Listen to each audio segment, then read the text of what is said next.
my second story is the failure of Skull and Bones, right? People love pirates. People love pirate games. People love like all the last few Assassin's Creeds after Black Flag. They loved, the ship action. I loved it on Assassin's Creed Odyssey. I didn't play Black Flag. I regret not playing it because I've heard the ship fighting was really awesome. And I read the story behind this. After Black Flag, Ubisoft was like, oh my God, people like playing pirates. People like playing on boats. And let's make a game about it. And let's put in $600 million.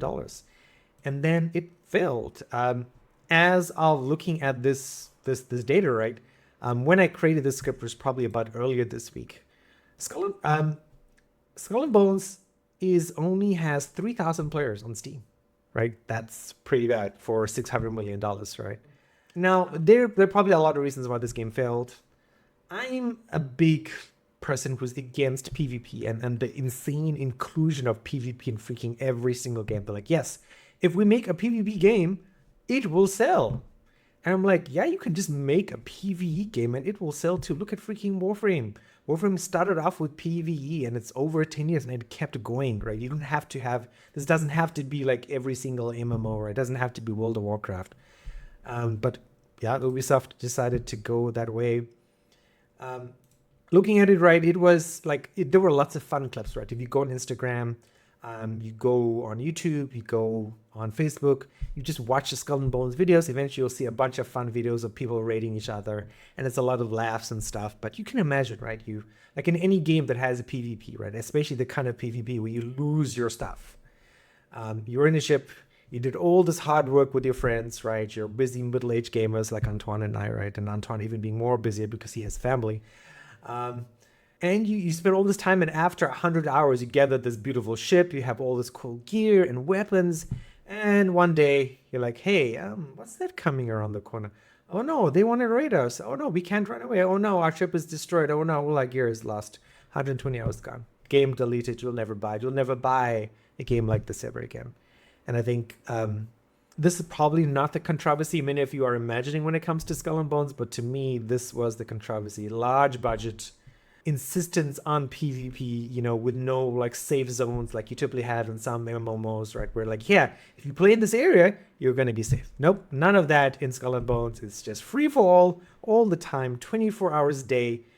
And then we have 3,000 players 1 week earlier. So that are my thoughts. Anton, I don't know if you have anything else to add about Skull and Bones. Couple of things. So first of all, Helldiver is PvE as well, and it's working very well because we don't have to kill each other. We have beautiful Taminids and bots to kill, and we are very happy with it. And I think that's one of the best multiplayer games that I ever played, because I hate playing against people, because other people are always far stronger than me, and I don't take pleasure in getting killed for no reason.